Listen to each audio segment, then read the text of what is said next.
Hello, my friends. Welcome to the Wicked Bitter channel. I'm Travis. If you are a returning subscriber, welcome back. If you are a new subscriber, shout out to you, man. You made the right choice. Thank you for joining us here on this channel. We're going to put out content for wrestling every single week. We do it weekly. That made no sense because I just repeated the same thing twice. And if you're somebody who hasn't subscribed yet to this channel, I please ask that you take a couple of seconds just to consider subscribing to this channel. If you like wrestling content, this is the place for you. We're talking WWE Raw, we're talking SmackDown. Sometimes we might throw in some NXT in there, and then we might throw in some AEW in there. But because WWE has been so hot for the past year or two, I've been focusing a lot more on WWE stuff, I won't lie. But it's not to say that I'm not going to come out with other content for NXT or AEW, but for right now, the focus has mainly been on Raw and SmackDown and what's been going on the main roster. But hey, either way, wrestling content, this is the channel for you. If you want to give it a shot, you want to try it out for a little bit, I wouldn't mind it at all. We all want you here. We got a great community here. We all like to talk about professional wrestling. It's a great place to be. It's very fun, interactive. People comment, email, the whole shebang. It's here on this channel. And you can't go wrong subscribing to this channel.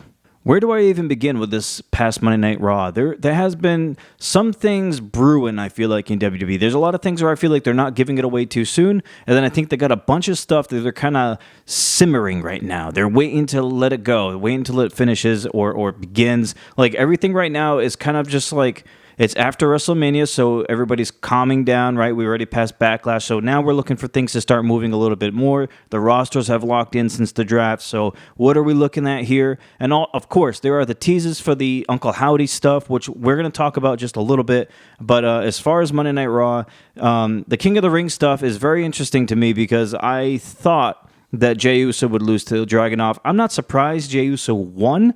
I was just thinking that maybe we can get Dragunov versus Gunther in the semifinals, but maybe WWE is just holding off on that for now. I do believe there's something here with this Dragunov and Gunther stuff, because Dragunov was being interviewed backstage, or he mentioned that he beat Gunther before, and then the camera pans over and Gunther's standing right there, and Gunther kind of just smiles at him and walks away.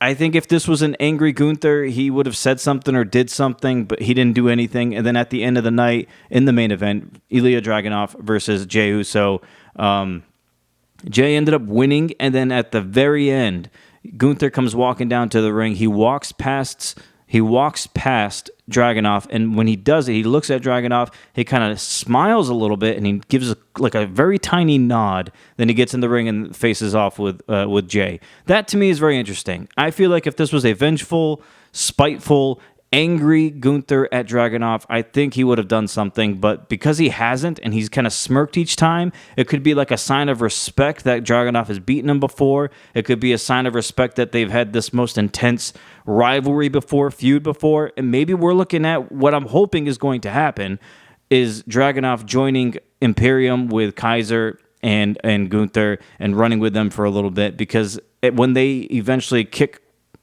Dragunov out, or if they all split up, you're going to get that great Gunther versus Dragunov feud. I really hope Dragunov joins them. If he doesn't, I at least got to get a good feud with Gunther and Dragunov on the main roster. Got to. So we're going to get Jey Uso versus Gunther in the semifinals. They could go a couple of ways here. I'm going to stick with my original pick. I'm going to say Gunther until the end. I think Gunther is the perfect person to win this King of the Ring tournament, especially after seeing who's left. I know that we got Jey Uso and Gunther on Raw, and then on SmackDown, I think we have LA Knight versus Tama Tonga, and then we have Randy Orton versus Carmelo Hayes. I think there's a couple of outcomes we can think about here. Could they really go Jey Uso versus, let's say, Tama Tonga in the finals for the King of the Ring? I think they could, but I don't know how you have Tama Tonga lose this, and I don't know if they want to put the crown on Tama Tonga right away.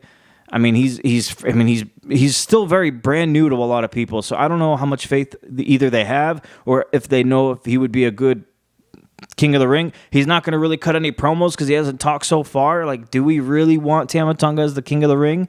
Probably not. For me, I can't really see Jey Uso being King of the Ring yet, or right now. I love Jey Uso, don't get me wrong. And we've made a video before where I asked you guys if you thought if he deserves to be a champion. I look at King of the Ring as kind of in the same vein. I don't know if Jey Uso is the right fit for King of the Ring, especially when Gunther is right there. So the way I'm thinking of this is, and I really hope they don't do this, what if LA Knight won the whole thing and they call him like LA King? I'm not feeling that. I hope they don't do that, or King LA. I don't know. I hope, and I love LA Knight, and I just don't want them to mess with him at all, unless it's going to make him better. And I think just changing his name or putting a King of the Ring on him wouldn't do anything for him. So I'm going to say no to that one. But I'm thinking we're going to get Randy Orton versus Gunther in the finals, and that's going to happen at Saudi Arabia. And I think Gunther beats Randy Orton. It's Saudi Arabia. They want the big names. Obviously, we got Logan Paul in the mix now. Of course, they're going to want to see Randy Orton in there in some capacity. So maybe Orton versus Gunther in the finals at King of the Ring. I think that'd be a great matchup. It'd be great for Gunther to get a win over Randy Orton. So that's what I'm going to stick with there. As far as the women's goes, I'm a little bummed out. No Chelsea Green. I need justice for Chelsea Green because I was pulling for her to win this Queen of the Ring, and it looks like now it's not going to happen. So I'm going to stick with Lyra Valkyria, the other person who I mentioned if it wasn't going to be for Chelsea Green. I know Lyra is new, and I kind of said the same thing about Tama Tonga, but at least we've seen Lyra talk. And I think in this case, because she's already gotten kind of a rub from Becky Lynch, the fans kind of understand that Becky approves of this lady, so maybe the fans will kind of be warm and receptive to the fact if she wins Queen of the Ring. Plus, I like the way Queen Lyra sounds, or Queen Valkyria. I think that sounds good. We got some Game of Thrones type stuff going on here, it sounds like. So I could see Queen Lyra or Queen Valkyria, whatever we're going to call her. I'm going to stick with her as my pick. And but if Chelsea Green was in here, I was going Chelsea Green all the way. Quickly want to touch on the Alpha Academy stuff. Chad Gable, man, he is putting in some work here. And I think we're getting towards the end here of the Alpha Academy and Chad Gable saga here. I think this is coming to an end very quickly. I hope it's quick. I honestly kind of don't want to see them together that much longer. I don't want to sound like a hater or anything like that, but I feel like right now they have nothing immediate for Gable, so they're kind of just giving him this.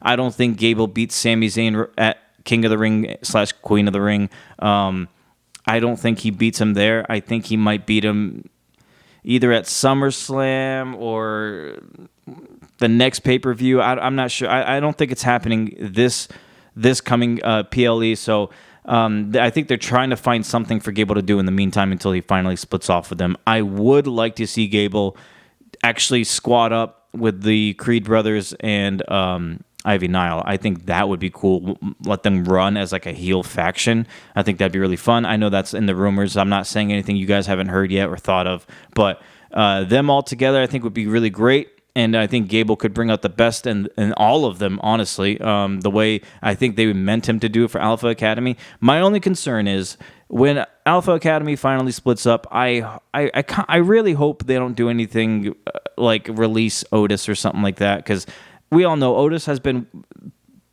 his best work is when he works together in a team or like a faction like this. We haven't seen Otis by himself really.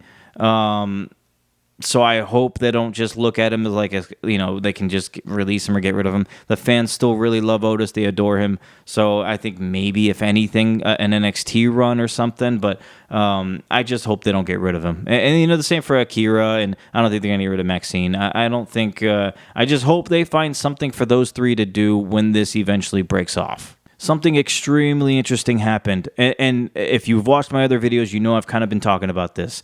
The New Day together as a trio, I love. The New Day just as a tag team where it's Kofi and Woods, not a fan. I like them. It just doesn't feel the same to call them New Day without Big E. It doesn't, for me at least. And I've been saying I would like to see them split up only if they have something for them to do. Because if not, you might as well just keep them together. Where now on Monday Night Raw, we see a little something. Karrion Kross talking to Kofi Kingston after Kofi lost his King of the Ring match against Gunther. And Karrion Kross kind of hinted at it's never too late to turn things around. Very vague. Walks away. I mean, you can kind of speculate from that. My mind immediately went to, holy crap, are they going to turn Kofi Kingston a heel? I would love that. I actually would like to see Woods be the heel, but it's okay. If I can get Kofi Kingston to split with Woods and we got Kingston as a heel and Woods as a face, I am here for that 100,000%. I need to see it. I don't necessarily want Kofi to join the Final Testament. Don't get me wrong. I don't want that at all. But if Karrion Kross is going to pull this out of Kofi Kingston, I am definitely here for that. I think it'd be interesting. It'd be something new and fresh. I think the New Day as a tag team is kind of, they're just there. And I love them, but without Big E, they're not the same to me. Something I found very awkward. I'm not going to lie. It was awkward. It was weird. It didn't look good. It didn't sound good. As when backstage Jackie Redmond was interviewing Lyra Valkyria, and she mentioned how she loves Becky, and anytime Becky wants to have her back, and she's got her back, and talking very positive about Becky, and Becky actually went up to her and said, hey, glad you're here, all that kind of stuff, like very good terms on both of them. And then all of a sudden Liv shows up behind Lyra and just asks her in the most awkward way ever, how long has Becky Lynch been a bitch? Or how has she always been a bitch? I'm like, what the This doesn't even sound good. And not only that, it doesn't even make sense. Why would you just hear Lyra talk about all these good things about Becky Lynch, and then Liv Morgan comes up to her and asks her, has she always been a bitch? It makes no sense. That made no sense. And then she did that whole segment of, she's standing right behind me, isn't she? Turns right around, Becky's right there, gives her a weak-ass punch. I'm like, this just doesn't look good at all. I could have done without all of that. I don't want it.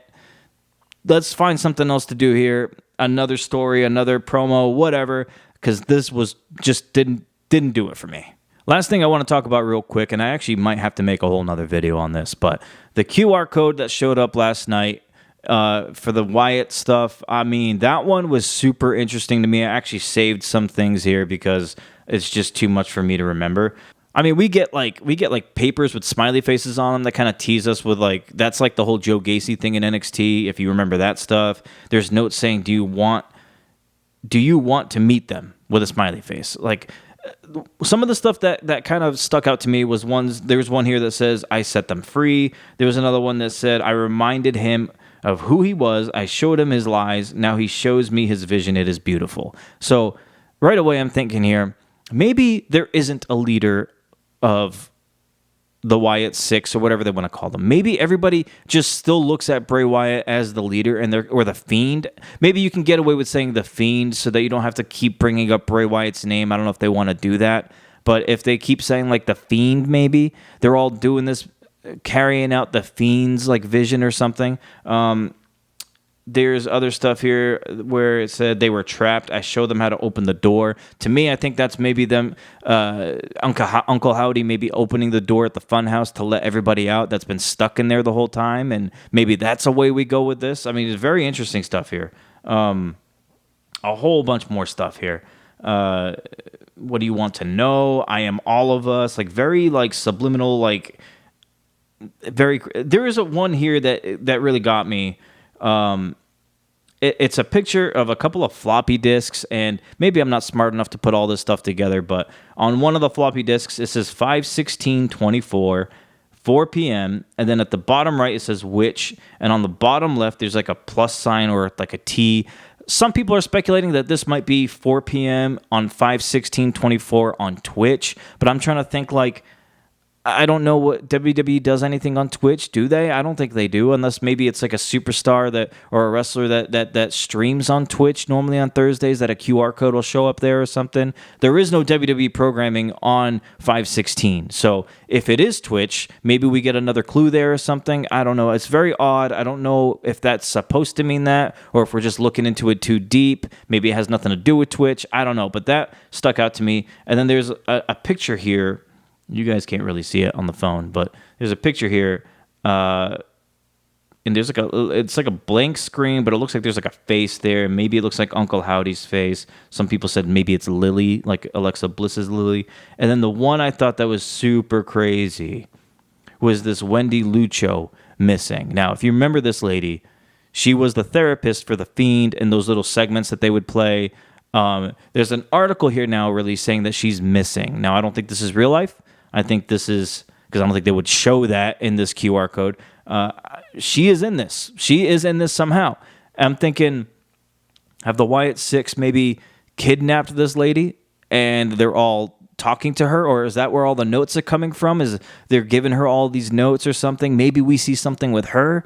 Super interesting. I love all of this right now. I'm still sticking with my prediction. I think the Wyatt Six, or whatever you want to call them, I think they're going to show up at King and Queen of the Ring in Saudi Arabia. I think they're going to interfere in Cody and Logan's match. They're going to destroy them both, and then we're going to see what happens next with this group of people, because so far these QR codes have been super exciting and interesting, and I just hope they capitalize, and I hope once they show up, they get a good reception, and they can take off from there. I don't know exactly what they'll all do. I don't know if championships are in mind or certain feuds are in mind, but I hope nothing but great things for this, because at the end of the day, it is in honor of Bray Wyatt and his vision and his mind, and especially if Bray's real life brother is in there, Bo. I mean, it's going to be meaningful. I hope it's great. I hope the fans love it. I hope we all enjoy it. But yeah, super cool. I can't wait to see when that's going to happen with that. That's going to be it for this video, guys. I thank you for checking out this video. I really do. If you don't mind just dropping a like, a comment, sharing this video, subscribing to the channel if you haven't already. We really appreciate it. We're climbing, we're growing, and this train's not stopping for anyone. And we're going to keep putting stuff out there every single week, multiple times a week. I would love it to hear from you. I would love to see the numbers grow on this channel, get this community going here, and then we can start doing some live stuff and all that. So I appreciate all of you. Until we yeet again, I hope you all have a great week. Stay bitter.